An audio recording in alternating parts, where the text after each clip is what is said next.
The Gospel of the Lord. Praise to you, Lord Jesus Christ.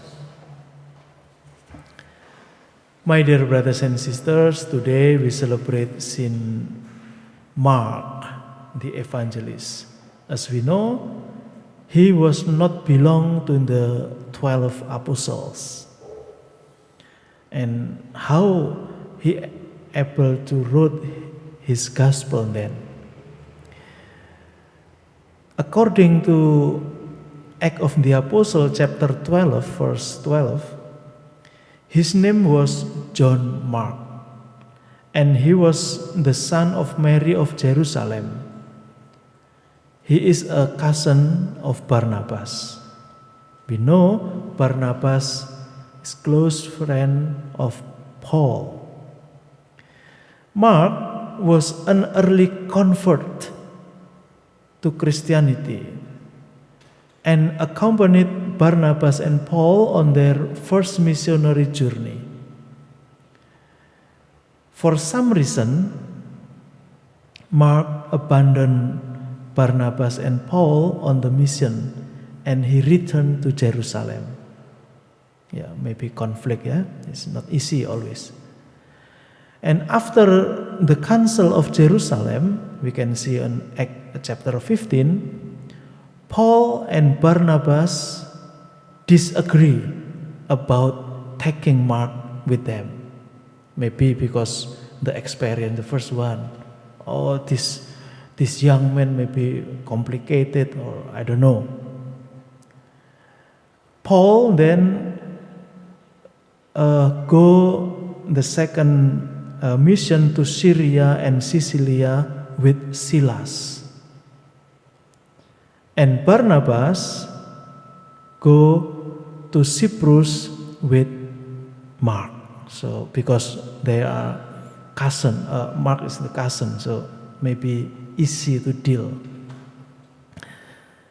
Later, Mark reconciled with Paul and was with him while Paul was imprisoned in Rome. But the most time, Mark is with Peter in Rome.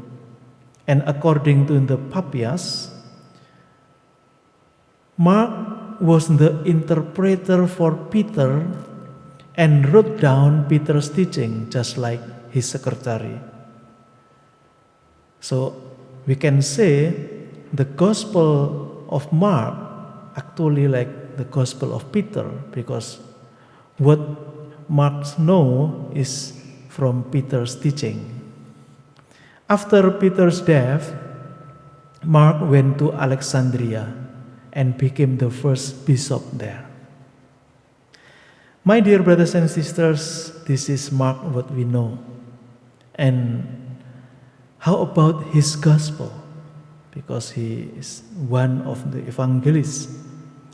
The Gospel of Mark focuses on Jesus as the Messiah and demonstrates that he is the Son of God.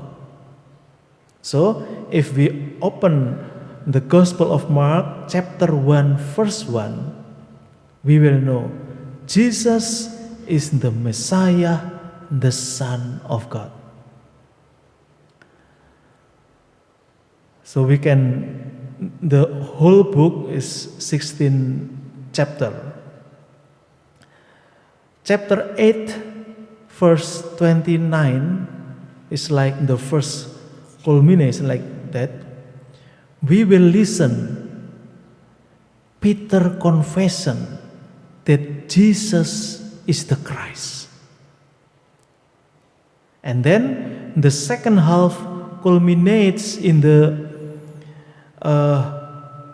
profession that Jesus is the Son of God is from the centurion. He is really the Son of God. In the first part of the Gospel of Mark, Jesus often concealed his identity as the Messiah. This was important so that the people could understand him not as a political Messiah or military Messiah who will free Israel at that time, but as a servant Messiah who suffers and dies to liberate the people from sin, not merely from oppression other country. So, the mystery of Jesus' divine sonship is also hidden from the gospel characters. Jesus reveals his identity, his divine sonship, through display of divine power by doing a lot of miracles through his teaching, parable, wisdom, etc. My dear brothers and sisters, when we hear the Gospel of Mark, we are challenged to become one of Jesus' disciples. And we are challenged to conform our life to that of the suffering Messiah and Son of God. Sometimes the disciples face trials and failures. The fact that the disciples also abandoned Jesus in his hour of need is not the final word. Though the disciples stumble, Jesus remained true, and through his total fidelity to the Father, gains forgiveness and restoration for them, for the disciples.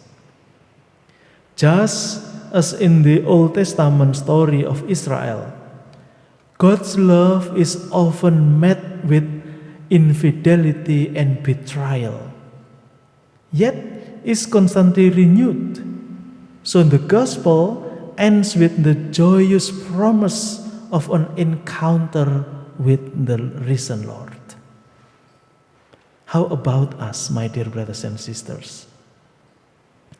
Like the disciples in the gospel, we will sometimes fail and also sometimes abandon Jesus. But we are comforted to know that God knows this and can restore us when we turn from sin and ask for forgiveness. So the question is, are there any attachment to sin or to this world that are keeping us from being a true disciple of Jesus, the suffering Messiah? Tomorrow we will listen how good he is, the good shepherd, the gatekeeper who always help us. So today we try to reflect,